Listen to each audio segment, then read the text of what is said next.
So in this lecture we shall be studying this theorem that if M is a free module over a PID and X is a primitive element, then M has a basis containing X. See what happens in vector spaces. You start with any non-zero element and then you can build it up and make a basis of the vector space. But the same thing is not true in the case of modules. Not every element can be extended to make a basis in a free module. So what are those elements which can be extended to make a basis? Is the point of study in this theorem. We show here that if the module is free and the ring is a PID and the element is primitive, then this element can be part of a basis. So how the proof goes? We first prove the theorem when the rank of M is finite and the infinite case will be taken afterwards. So let rank of M be n, which is a finite number, and we prove the theorem by induction in this finite case. So we first show that it's true for n equal to 1, we assume it for n minus 1, and then we shall finally do it for n. So if n is equal to 1, it means that it has a basis containing only one element. So let x1 be a basis of M. So every element can be expressed as a linear combination of this element. So because x belongs to M, so x can be written as r times x1. But whenever you write x as rx1, this r becomes invertible. It's a unit. So x1 becomes r1 inverse. So M, which is rx1, and when you put x1 as r inverse x and r inverse merge into r, it is rx. So it shows that every element of M is a scalar multiple of x. So x becomes a basis of M.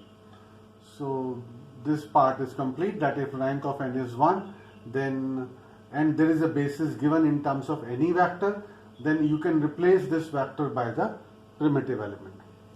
Now we assume that the hypothesis of the theorem is true for all modules up to rank n minus 1, and let M be of rank n, and x1 to xn is a basis of M. And we also assume that let M1 be the module which is generated by the first n minus 1 elements, x1, x2, xn minus 1. The module which has this as basis is called M1. So because this x belongs to M and this is the basis, we can write this x as a linear combination of x1, x2, xn. So here all those xi's which are from I equal to 1 to n minus 1 are put here, and the last entry rn xn is kept separate. Why I am doing this? Because x1 xn minus 1 is part of M1. So this element belongs to M1 and this element is rn xn, which I am keeping it separate. So two cases arise when this Rn is 0 and when this Rn is non-zero. If this Rn is 0, then this part goes away and you are left with that x is equal to I equal to 1 to n minus 1 Ri xi. That is, this x belongs to M1. But M1 has rank n minus 1 and the theorem we have assumed to be true for all modules up to rank n minus 1. So there will exist a basis of M1 containing this primitive element x.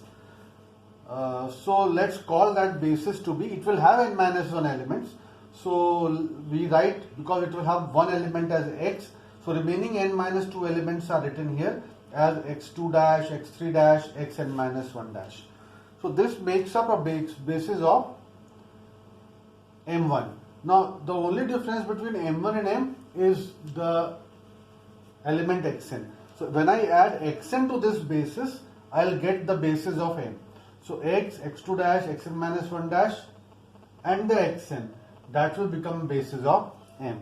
So this part is complete, that if Rn is 0, then there is a basis of M containing the vector x. Second part, if Rn is non-zero. Here we took Rn as 0. Now we are taking this Rn as non-zero. So we will write this Rn xn here, and all this summation I am writing as y.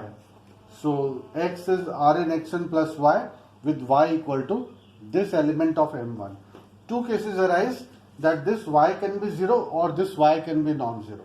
So if this y is 0, then x is only equal to Rn xn, and because x is primitive, this Rn is unit, so Rn inverse exists, so xn will be equal to Rn inverse x.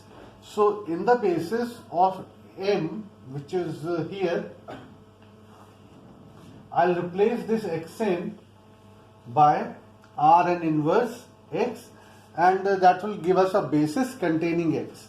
So I have this, that x1, x2, xn minus 1 and x becomes a basis of M containing x. So in the case if Rn is non-zero but y is 0, we get a basis of M containing x.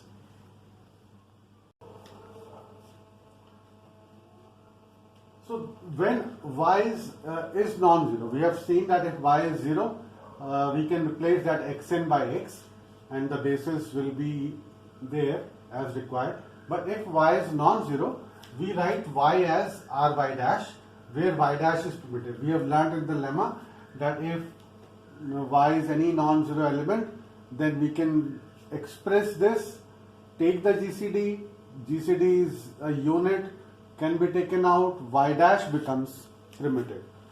So there exists a basis of M1 containing this y dash. Okay. The result is true up to dimension n minus 1 or rank n minus 1. So this M1 is of rank n minus 1. This element is primitive in M1. So I have a basis of M1 containing this primitive element y dash. So I write the basis y dash, x2 dash, xn minus 1 dash. This implies that if I add xn to it, y dash, x2 dash, xn minus 1 dash, and add xn to it, it becomes a basis of M. Now what I want to do is, I will replace these two vectors, y dash and xn, by two vectors, one having x, which we want, and another which is y double dash, such that whatever is generated from y dash and xn is same as generated by x and y double dash. So how this is obtained? As GCD of Rn and R is 1, I am writing this because x is primitive. So when you write x as Rn xn plus R y dash, and because this is primitive, so GCD should be 1. So GCD of Rn and R is 1. So I have taken like this, and whenever this happens, there exist ring elements A, B in R such that ARn plus BR is equal to 1. So I construct an element using this A and B, like y double dash is the element which I am constructing. This is the linear combination of y dash and xn. It's like a y dash minus b xn, where a and b are such that this gives you ARn plus BR as 1. Now look at this element x, which is Rn xn plus ry dash. Look at this element y double dash, which is again expressible as a linear combination of y dash and xn. So both x and y double dash can be expressed in terms of xn and y dash. X in terms of xn and y dash, and y double dash in terms of xn and y dash. Further, these two elements are also linearly independent. So there is a small computation which goes here, that if they are linearly independent, so I can find elements in the ring uv such that ux plus vy double dash are 0. Whenever this is true, both u and v should be 0. So this is what I am checking, that u, which is here, x, which is from here, I am writing here, v, this, and y double dash, which is taken from here. So u times Rn xn plus ry dash plus v ay dash minus bxn equal to 0. Now I'll collect the terms having xn. So you have urn minus b times v xn and ur plus va, which is written here. Now because xn and y dash are basis elements, they are linearly independent. So whenever this is there, the coefficients are 0. So urn minus bv is 0 and ur plus av is 0.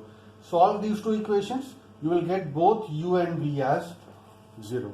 In fact, when you solve this, you will find, I'll show you, you can eliminate v by multiplying it by b and multiplying this by a. So this will become abv with negative and this will become abv with positive. So when you add, the two things cancel. But what will happen when you multiply this by a, you will have arn and here you will have br. So arn plus br is 1. So this will give you u equal to 0. And if u is 0, you put it back here, you will get v also 0.